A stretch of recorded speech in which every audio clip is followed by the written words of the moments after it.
Here we go back into it now with one of my favorite people. He is my globe-trotting spy. He's been to Davos. He's been to Cairo, where he nearly got in big trouble investigating the USAID office there. They wanted to take him inside for further interrogation. He said, I don't think so. He's also been to Rome. He's been to Prague. He's been all over for us, and we appreciate it. And then he comes home where it should be safe and sound, and instead, he has 5 heavily armed men on his porch in the middle of the night. Larry, Alex Taunton with me now. Larry, thank you for being here, and I'm glad you are here. So here's what I want you to do first of all. Explain what swatting is for anybody that might not know.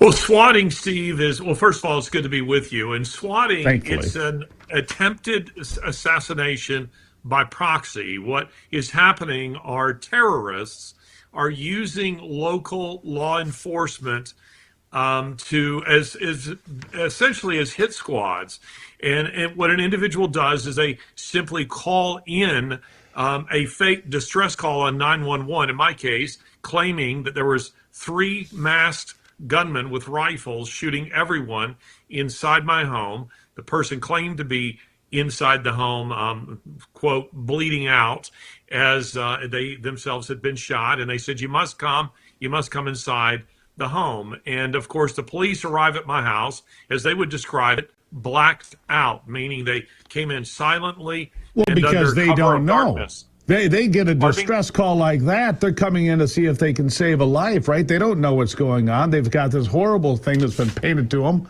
on the call. And so here they come, and we've got the footage here. It's frightening. There's 5 men, middle of the night, AR-15s. They don't have badges that I can see. Is that right?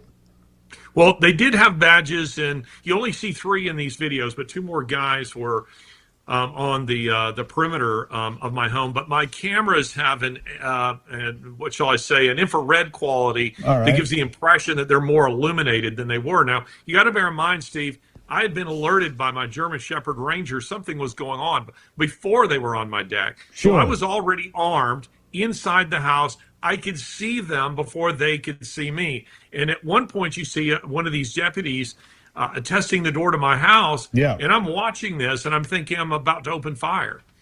So, I mean, if this person had come into your house unannounced, because, okay, they may have badges, but again, it's dark, middle of the night. They didn't announce, hey, it's the police, we're here. They didn't do that I can tell.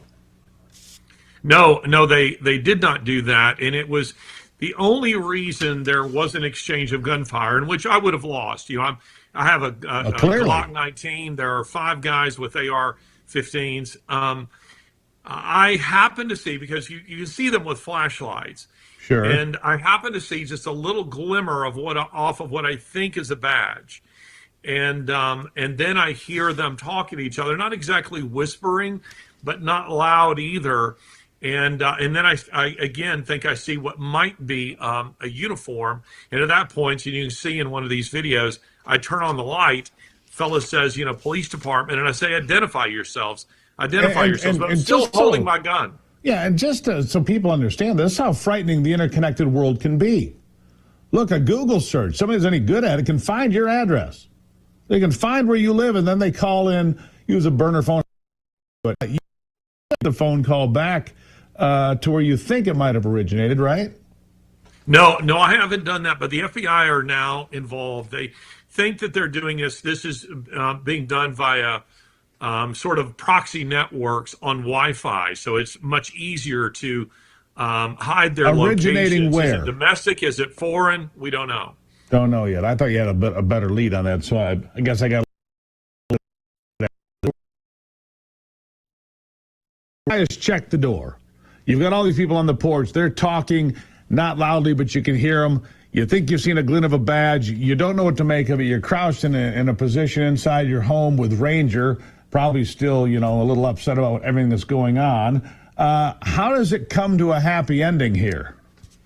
Well, one of the very good things is Ranger really is a hero here, because I was trying to go to sleep and he was agitated and wouldn't let me. And I'm thinking, if these guys come into my house, flashlights, AR-15s, and I'm awakened, you know, from asleep, and get my gun. I mean, who knows what happens there? But instead of me going from 0 to 60, I went from 30 to 60. So he already had me on alert. I come out, I see them there, and when I see the badge, or what I think is a badge, I turn on a light, and I tell them to identify themselves. They do, and it de-escalated from there. But some of the other conservative influencers, Steve, who have been swatted, their instance didn't go as well as mine, and so I'm very grateful that things did go well in my case. Yeah, so let's talk about this a little bit. You called it attempted murder. That's the intention here, is to get somebody killed or at least seriously wounded, because, again, you don't know. What if you had a couple of cocktails? What if you had, something going on? You don't know. Who knows, right? They're on your. What time of the day is this? It was 1:15 a.m. according to my security cameras. Right, 1:15 in the morning. Also, there's a bunch of armed people on your porch. I wouldn't take very kindly to that. Of these attacks, swatting attacks going on around the country. How many are you aware of? I think so far there have been about 15 of us. We're all in communication with one another. And there's a lot of similarities in the stories. The 911 calls are very, very similar, if not almost identical. We're also looking for similarities in the issues we're covering. In my case, USAID is a theme. It's a theme with some of the other people who have been swatted, along with criticism of U.S. policy in at least of the previous administration in Ukraine, and support of Israel and criticism of Hamas. These are all things that we all seem to have in common. And I'm very grateful that in my case, I want to say that one of the deputies, the one who speaks up, Deputy King, he showed what I'll call country boy good sense, and I mean that not in a condescending way. Right. I asked him later. I said, I was not hiding the fact that I was armed. What were you thinking when you saw that? He said, I thought to myself it was reasonable. He said, I thought I would be armed if people came upon my deck. And I think by them, they knew that they had received a bogus call. And so it resolves itself. When do you make yourself known? We've only got about 60 seconds here, Larry. I just want to wrap this up for us. Yeah, when I turn on the light and he begins to say, police department, and I'm telling them, again, holding my weapon, I'm not pointing it, but I'm telling them, identify yourselves. They did. They came to the door. I only let one of them through the door, and he began to tell me, look, we received a call out here. There was a mass shooting. Clearly not. I found what he was saying credible. It de-escalated from there. Offered to let them look around the house. They didn't feel that there was any need for that, and that's the way it ended in my case. Yeah, so it de-escalated. Quick, got about 20 seconds left here, Larry. Advice: if somebody finds himself in this situation, what's your advice? Well, my advice is this. Home security starts with a dog.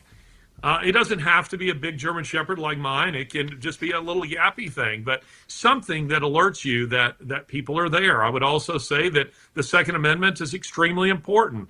But if you are able, in my case, things move far too rapidly, call 911 and tell them what's going on. There you go. Double check. Say, hey, I've got people on my porch. They're all armed. Larry, Alex Taunton, Cairo was dicey. Your home front porch, your own house, a little more dicey. Glad you're in good shape and in one piece, Larry. Thank you for being here. We'll talk to you soon. Thank you for sharing. Hey, brother, it's great to be with you. There you have it.